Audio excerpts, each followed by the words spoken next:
Obori i madh i Top Channelit atë pasdite duke ndryshe nga ditët e zakonshme. Kamerat lëviznin si zogj të shqetësuar, gazetarët flisnin me zë të ulët në përcepa dhe çdo njeri që kalonte portën kontrollohej 2 herë. Të gjithë e dinin arsyen, sonte do të hapej dera e shtëpisë më të famshme në vend dhe një emër i ri do t'i bashkohej aventurës së Big Brother Albania 5. Ai emër ishte Limi, pak para se të niste prova gjenerale. Një fotograf e kapi Limin teksa priste në obor, me një çantë të vogël në dorë dhe me sy që i shkëlqenin nga emocionet. Fotoja u përhap me shpejtësi nëpër portale. Një djalë i thjeshtë, me xhaketë të errët, flokë të krejur shpejt dhe me një buzëqeshje që mundohej ta fshite ankthin.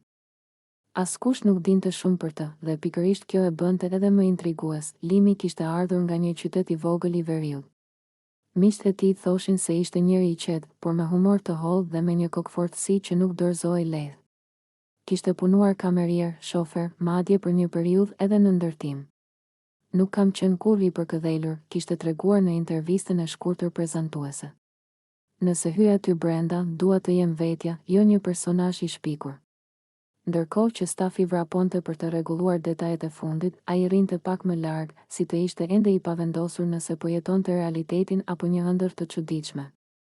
Producentët i afroheshin herë pas here, i shpjegonin rregullat, i kujtonin se sapo të mbyllej dera nuk do të kishte më telefon, as familje, as botë jashtë.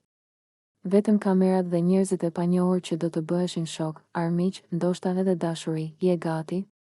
E pyeti një nga redaktorët, sa mund të jetë gati njeriu për diçka që se ka provuar kurrë, u përgjigj ai dhe qeshi lehtë. Në korridoret e studios flitej se hyrja e Limit ishte ruajtur sekret deri në minutën e fundit.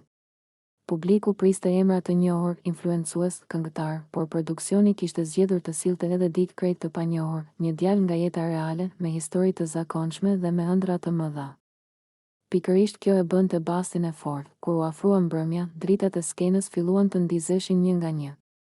Muzika provë dridhej në mure dhe prezantuesit po bënin provat e fundit të tekstit.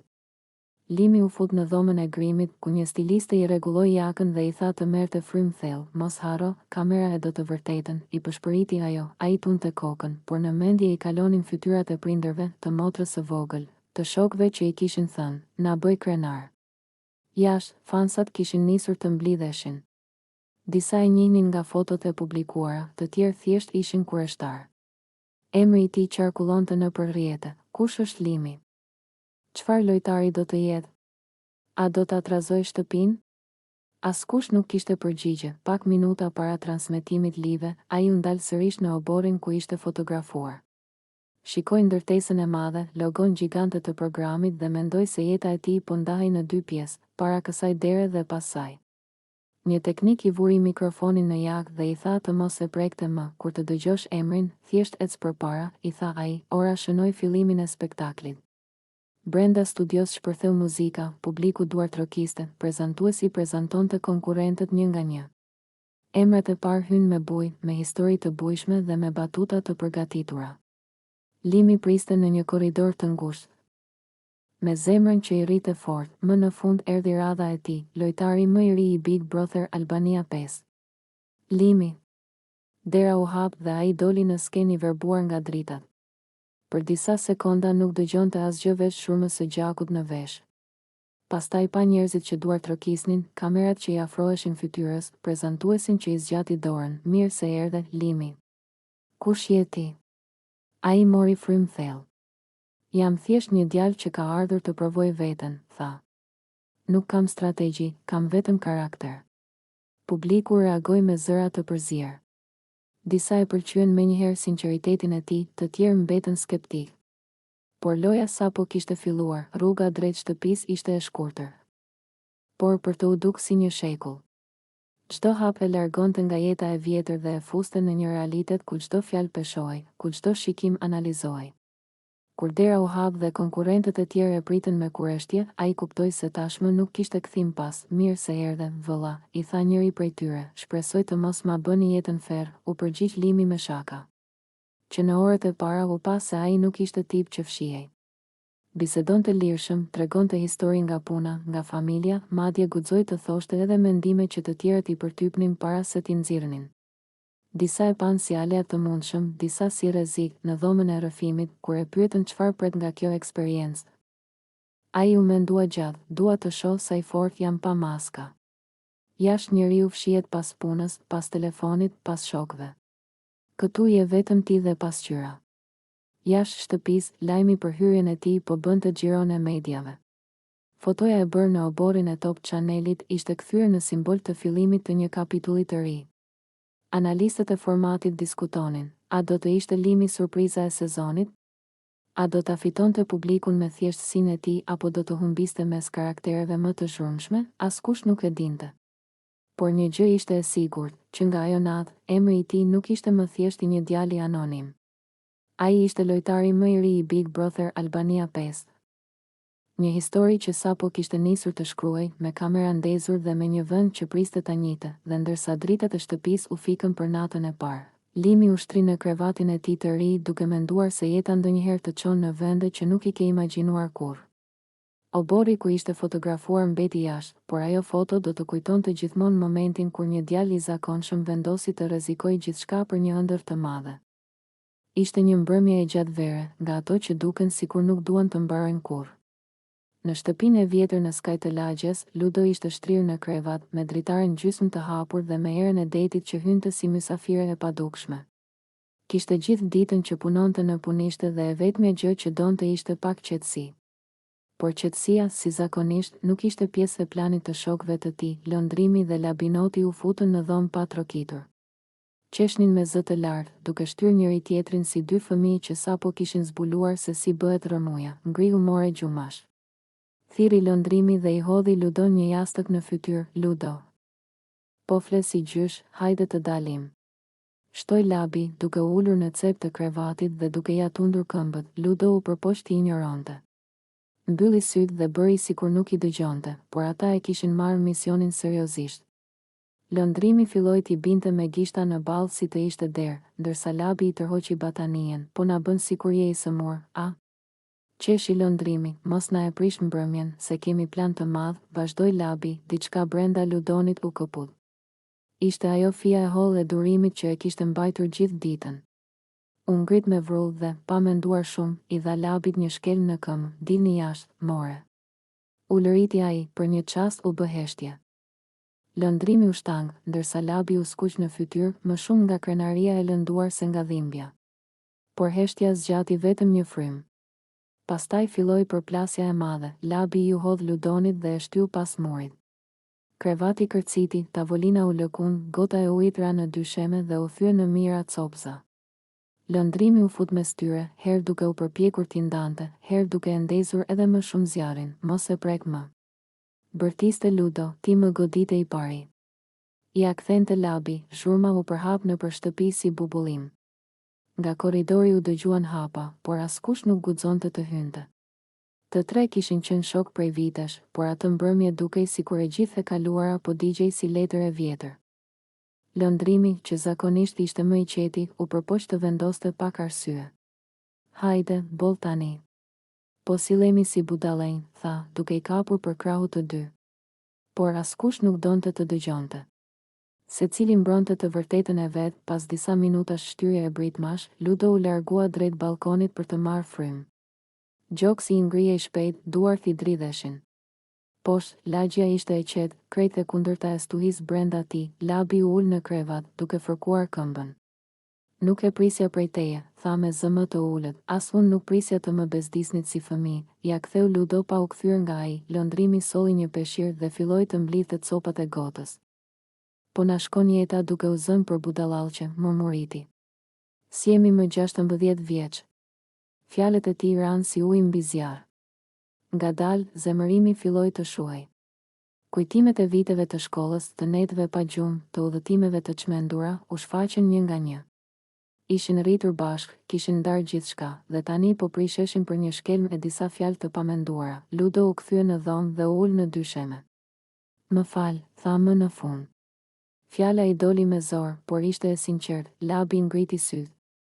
Edhe unë e teprova. Heshtja këtë herë nuk ishte e ftohtë. Ishte nga ato heshtje që pastrojnë ajrin. Lëndrimi solli 3 kanaçe me lëng nga kuzhina dhe i vendosi në mes. Po bëjmë paqe apo vazhdojmë luftën botërore? Pyeti me gjysmë buzëqeshje, të tre qeshën lehtë. Tensioni u tret si akull në diell. Filluan të flasin për gjëra të vogla, për ndeshjen e së dielës, për makinën e prishur të lëndrimit, për ëndrat që secili i mbante fshehur. Mbrëmja vazhdoi ndryshe nga si kishte nisur. Nga dritarja hynte ende era e detit, por tani sillte një ndjesë pajtimi. Ludo kuptoi se zemërimi i tij nuk kishte qenë vetëm për bezdinë e tyre, ishte lodhje, frikë për të ardhmen, gjithë ato gjëra që nuk i thoshte kurrë me zë, para se të largoheshin. Labi ju afrua dhe ira lehtë shpatullës. Herën tjetër, po deshe qetësi. Thuaje, mos na shkelmo menjëherë. Dakord, qeshi Ludo. Po ju, herën tjetër trokisni. Dolën nga shtëpia duke u tallur sërish me njëri tjetrin, por tani pa helm. Përplasja e madhe kishte lënë gjurmë, por edhe kishte hapur një derë që prej kohësh rrinte e mbyllur, derën e të folurit hapur. Ludo mbeti vetëm në dhomë. Rregulloi batanien, mbylli dritaren dhe u shtri përsëri. Dhoma mbante ende aromën e zhurmës së kaluar, por zemra i ishte lehtësuar. Mendoi se misia është si ai krevati i vjetër, kërcet, thyet ndonjëherë, por po e deshe vërtet, gjen mënyrën ta rregullosh, dhe para se ta zinte gjumi. I erdhi ndërmend se ndoshta ajo sherr i çmendur kishte qenë pikërisht gjëja që u duhej për të mos u larguar kurrë nga njëri tjetri. Shtëpia atë ditë kishte një ajër të rëndë, sikur muret po ngushtoheshin. Alba e ndjente prej mëngjesit se diçka nuk ishte mirë. Klodi sillej i ftohtë, i prerë, me atë ton që nuk linte vend për bisedë. Mes tyre kishte mbetur një keqkuptim i vjetër, por askush nuk po gjente guximin ta shpjegonte me qetësi. Gjithçka shpërtheu në kuzhinë, për një arsye të vogël, pothuajse qesharake. Një fjalë e thënë keq, një shikim i marrë për sfidë, dhe pa pritur dy njerëz që dikur flisnin normalisht u gjendën ballë për ballë si kundërshtar. Alba ju afrua për të sqaruar diçka, por Klodi ngriti dorën në ajër, jo për ta goditur, por për ta ndalur. Mos më prek. I tha me zë të ashpër, mos më hyr kaq afër. Fjalët e tij ranë si shuplag. Alba u step për një sekond, pastaj inati ia mbyti çdo lloj maturie. Ajo e shtyr lehtë, më shumë si reagim nervash se sa si sulm i menduar. Kamerat heshtnin, por tensioni bërtiste, nga ai moment asgjë nuk u kontrollua më. Zërat u ngritën, akuzat u përzien me fyrje. Klodi hodhi fjalë të rënda, nga ato që plagosin më shumë se çdo prekje. Alba ja ktheu po me atë gjuhë, duke u mbrojtur me dhëmbë të shtrënguar. Nuk po flisnin më dy njerëz, por dy krenarit të plagosura. Mos më fut në të njëjtin thes me ty, bërtiti ajo, ti nuk je më e mirë se unë, ja ktheu ai. Banorët e tjerë u afruan me nxitim. Disa u përpoqën t'i ndanin, të ulnin zërat, të ndërprisnin ciklin e helmit që po rritej. Por kur nervat arrin kulmin, njeriu dëgjon vetëm jehonën e vet. Alba dridhej. Jo nga frika, por nga poshtërimi. Fjalët që Klodi i kishte thënë i rrotulloheshin në kokë si gjemba. Ajo nuk e njihte veten në atë skenë, një vajzë që shtynte, që bërtiste, që mbrohej me po aq egërsi sa sulmohej. Klodi, nga ana tjetër, duke i verbuar nga inati. Më vonë do ta kuptonte se kishte kaluar çdo kufi, por në atë moment krenaria i fliste më fort se arsyeja. Ai e ndjente se po humbiste kontrollin, por nuk dinte si të ndalej. Produksioni ndërhyri. Zëra që kërkonin qetësi, duar që i largonin nga njëri tjetri, thirrje për të marrë frymë.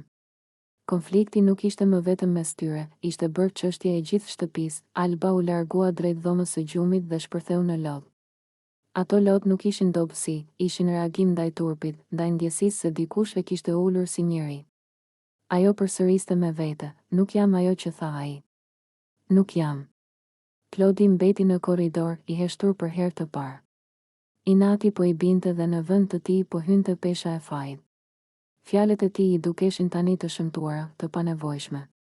Ai e kuptoi se një moment nervash mund të prishë gjithçka. Shtëpia u nda në dy kampe, disa mbronin Albën, të tjerë Klodin, por e vërteta ishte se të dy kishin humbur.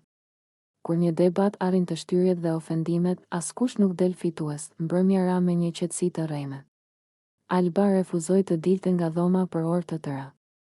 Klodi kërkoi të fliste, por asaj nuk i bënte zemra ta dëgjonte. Mes tyre ishte ngritur një mur që nuk ndërtohet me tulla, por me fjalë të pamenduara. Dikush i tha Albës, mos lejo që një njeri të ta ndryshojë imazhin që ke për veten. Ajo tunte kokën, por brenda ende i dhemte. Ky konflikt nuk ishte vetëm një skenë televizive.